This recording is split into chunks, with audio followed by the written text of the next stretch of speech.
পদার্থবিজ্ঞানের বল একটা লব্ধ রাশি ব্যাখ্যা করা অথবা কাজ একটি লব্ধ রাশি, ক্ষমতা একটা লব্ধ রাশি, এরকম যদি কোশ্চেন আসে তাহলে আমরা কিভাবে সমাধান করব তা আমরা আজকে একটা ভিডিওর মাধ্যমে দেখব। তবে আগে জানতে হবে লব্ধ রাশিটা কি।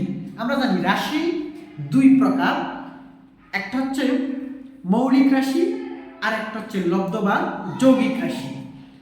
এই লব্ধ রাশিটা কি আমরা আগে এটা সংজ্ঞা লিখব। যে সকল রাশি মৌলিক রাশির উপর নির্ভর করে, মৌলিক রাশির উপর নির্ভর করে, রাশির উপর নির্ভর করে, উপর নির্ভর করে, নির্ভর করে, তাই লব্ধ রাশি, লব্ধ রাশি।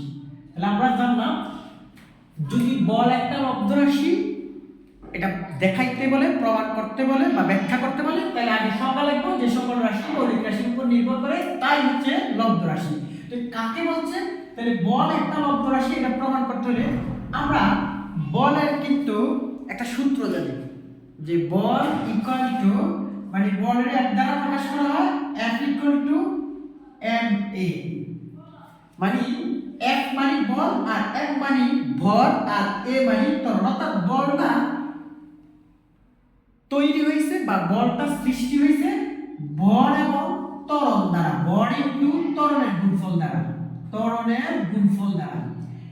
আমরা জানি ভর একটা মৌলিক রাশি, এই রাশিটি কিন্তু বিশ্লেষণ করা যায় না, ব্যাখ্যা করা যায় না, তার জন্য ভর চেঞ্জ হবে না, এখানে যা আছে তা। কিন্তু ত্বরণ একটা লব্ধ রাশি বা যৌগিক রাশি, ত্বরণটা বানানো যাবে। ত্বরণ সৃষ্টি হয় বেগ বাই সময়, বেগ বাই সময়, অর্থাৎ সময়ের সাথে অসম বেগের পরিবর্তন কি বলা হয়? ত্বরণ। তো সময়ের সাথে বেগের পরিবর্তনই হচ্ছে ত্বরণ।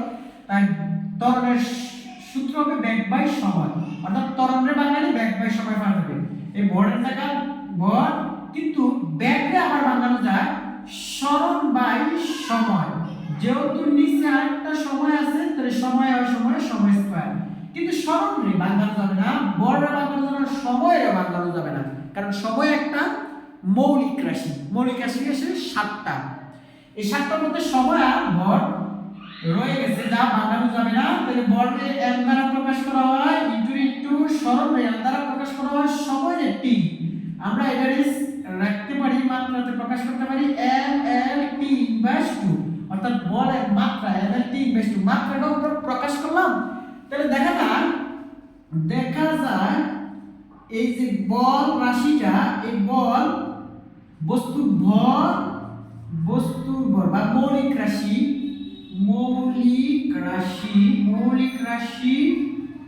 এই ভর ও সময়ের উপর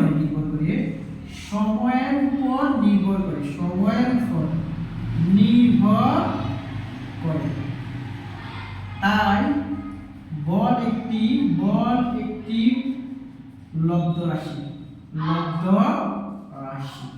আমরা পরীক্ষাতে যদি আসে এভাবেই লিখতে চেষ্টা করব। ধন্যবাদ সবাইকে।